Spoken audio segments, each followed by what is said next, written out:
দাউদ আলাইহিস সালাম, মূসা আলাইহিস সালাম, ঈসা আলাইহিস সালাম আল্লাহ তাদের বেদত কিতাব নাযিল করেছেন।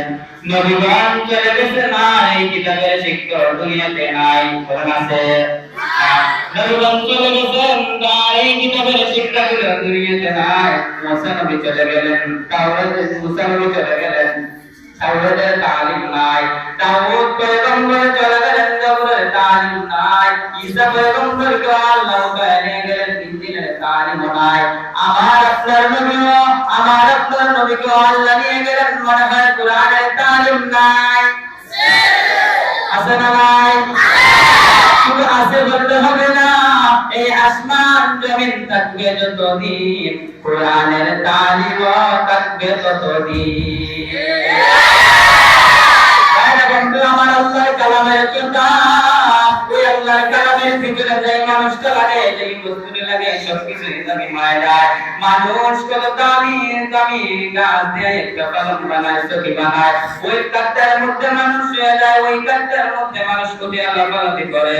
কিন্তু আল্লাহর কালামের যখন একটা দামাল বানানো হয়, লক্ষ লক্ষ টাকার কাঠ থেকে যখন 100 টাকা 100 টাকার একটু কাঠ দিয়ে আল্লাহর কালামের দেওয়াল বানানো হয়, ওই দেওয়ালের যেই দাম হয়ে যায় গো, ওই লক্ষ লক্ষ গাছের এত মর্যাদা হয় না, এত সম্মান হয় না। ভাইরা বন্ধু আমার, আরো লক্ষ্য করে দেখবেন, যদি মানুষরা কাপড় পরে সাদার পরে শাড়ি ফিরে, ওই শাড়িটা পিছনের সময় পিছন দিয়ে পরিয়া যায়, শেষ দিয়া যায়, মাটি দিয়া পরিয়া যায়। কিন্তু ওই 10,000 বারান্দার কাপড় কোনো সালাম করে না, কোনো সম্মান দেয় না। আর মুসলমান ভাইরা বন্ধুরা আমার, আর যখন 30 থেকে 40 টাকার কাপড় দিয়ে একটা বস্তুনি বানায়, ওই কাপড়টা যখন কোরআনের বস্তুনির জন্য বানায়, কোরআনের বস্তুনি বানায় আল্লাহর কালামের জন্য, ওইটা যদি তোমার হাত থেকে পড়ে যায়, এইটা পড়ার পর তোমার কাছে এইটা যেই দামি লাগে, লক্ষ টাকা এত দামি লাগে না। ও মুসলমান ভাইরা আমার, আল্লাহ বলেন বান্দারে, আমি আল্লাহর কালামের পিছনে যারা লাগে তাদের মর্যাদা বাড়ে যায়, আমি আল্লাহ তাদের সম্মান বাড়ায় দেয়, আমি আল্লাহ তাদের মর্যাদা বাড়ায় দেয়। আমরা যদি গুনাহ একটা করি, আমাদের গুনাহ একটার কাছে গুনাহ একটা হবে, কিন্তু যদি আমরা নাকি একটা করে, আল্লাহ তাআলা আমাদের আমলনামায় 10টা নাকি, কুরআন তিলাওয়াতের একটা অক্ষর তিলাওয়াত করলে 10টা নাকি, 3টা করলে 30টা। ওই যদি নাকি ওজনে যদি রে ভাই আমাদেরকে গুনাহ দেওয়া হইতো, আহা বড় আফসোস, আমরা সব সুযোগ পাই রে ভাই, আমরা ইবাদত বندگی করি না। আল্লাহর পয়গম্বর, আমরা আল্লাহর পয়গম্বরের উপর কালাম মুহাম্মদ সাল্লাল্লাহু আলাইহি ওয়াসাল্লামের উপর কুরআন নাযিল করা হয়েছে, আর কোন নবীর উপর নাযিল করা হয় নাই। আমরা এখন একজন নবীর উম্মত হয়েছি, ওই নবীর উম্মতের চেয়ে দামি উম্মত নাই, ওই নবীর চেয়ে দামি নাই। আমার আল্লাহ ওই নবীর শ্রেষ্ঠ বানায় দিয়েছেন, ওই নবী আখির জামানার পয়গম্বর। ও মুসলমান ভাইরা আমার, আল্লাহ বলেন বান্দা আমার কালাম যদি তোমরা তেলাওয়াত করো, একটা অক্ষর তেলাওয়াত করলে 10টা নাকি। আজকে আমরা ওই কুরআন ধরে আলমারির ভিতরে রাখি না, না না, ওই যে আলমারির ভিতরে রাখেন তো সপ্তাহ 10 দিন, 2 বছর, 1.5 বছর, 3 বছর চলে যায়, ওই কুরআনটা কেউ মেনে না।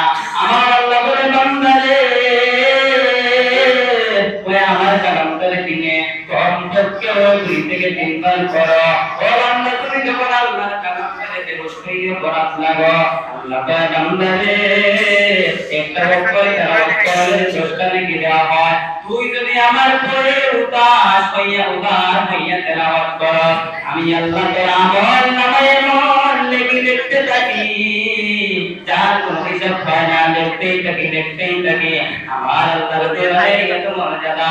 মুসলমান ভাইরা বন্ধুরা আমার, 2 জন মানুষ যদি হাতে যায়, একজন যদি আল্লাহ ওয়ালা হয়, আরেকজন যদি কৃষক হয়, একজন যদি নামাজি হয়, আরেকজন যদি বেনামাজি হয়, আল্লাহর কালাম পড়িয়াছে, আল্লাহর কালাম পড়ে আল্লাহর ওলি হয়েছে, আল্লাহর কালাম পড়ে আলিম হয়েছে, আল্লাহর কালাম পড়ে মুক্তি হয়েছেন, আল্লাহর কালাম পড়ে সাইকুল হাদিস হয়েছেন। ওরা যদি রাস্তা দিয়ে হাইটা যায়, একজন মূর্খ মানুষ হইতে যায় তাহলে মানুষ যা সালাম দিবে ওই আল্লাহর ওলির কাছে সালাম দিবে ওই মূর্খ মানুষটাকে দেখে সালাম দিবে না।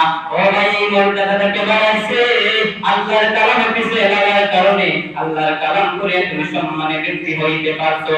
ওই আল্লাহর কালাম তোমার সিনার মধ্যে থাকার কারণে, ওই আল্লাহর কালাম তোমার সিনার মধ্যে থাকার কারণে আল্লাহ তাআলা তোমার দুনিয়াতে মর্যাদা বাড়ায় দিয়েছেন। না না এমন না, আল্লাহ তাআলা হাসরের ময়দানে তোমার সম্মান বাড়ায় দিবেন, কোনো জায়গায় সম্মান কম থাকবে না।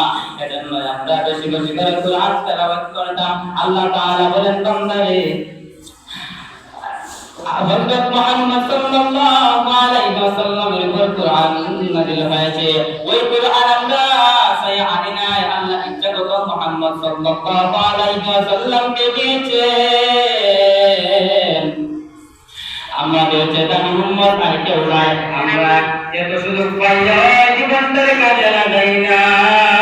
কিছু মানুষ আছে ভাই এরা যদি কোন বলেন তো পাই নামাজে যায় উত্তর দেয় কি আমার কাপড় বালা না। কাপড় বানানোর রোগটি বোঝা গেল, কাপড় তো দেখতেও বিশ্রী না। বাবা কুটের দাম কত 1400 টাকা, ফ্যানের দাম কত 1800 টাকা। কেউ যদি নামাজের কথা কইলে কাপড় বালা না, এতে বোঝা যায় এর ফুলায় মুঠে বিছনা, এর মুঠে কেন্দ্র। কাপড় বালা মানে কি বোঝায়? দেখতে বোঝায় মুসলমানের বাচ্চারা কাপড় বালা থাকবে না। আমার আল্লাহ বলে আমরা মসজিদে যাবার মুয়াজ্জিন ডাকবে, মুয়াজ্জিন ডাকবার সাথে সাথে মুয়াজ্জিন কদম শব্দ নাই বলে আল্লাহু আকবার আল্লাহু আকবার। এই বান্দা দুনিয়ার কাজ বড় নয়, আল্লাহ বড়, আল্লাহ বড়। তোমার ব্যবসায়ী বড় নয়, আল্লাহ বড়। তোমার চাকরি বড় নয়, আল্লাহ বড়, আল্লাহ বড়, আল্লাহ বড়। তোমার সব কাজ করে আল্লাহর দরবারে চলে আসো। ও মুসলমানরা, আমরা আমাদেরকে বানাইছেন আল্লাহ, আমাদেরকে পাঠাইছেন আল্লাহ, আমাদেরকে আল্লাহ নিয়ে আমাদেরকে আবার আল্লাহ নিয়ে যাইবেন। মাঝখানের মধ্যে কেউ এসে আমাদেরকে ফিরাইতে পারবে না, আবার আমাদেরকে ব্যক্তিগত নিয়ে যাইতে পারবে না। আল্লাহ তাআলার যেই দিন হুকুম হইত এই দিন আমরা কেউ টাকার জন্য রাস্তাম পারতাম না। মুসলমান ভাইরা, এখন তো আমাদের সমাজে 500 টাকা দিলে বিচার উল্টা, কিন্তু না না না লক্ষ টাকা দিয়েও আশ্রয় দিতে পারতায় না। কোটিপতি হয়ে যাও, মৃত্যু থেকে রেহাই পাবে না।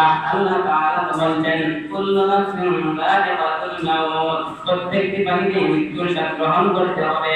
তুমি নেতা এটা মৃত্যু থেকে রেহাই পাবে না, না না না না, এমন বিচার মুক্তি থেকে রেহাই পাবে না।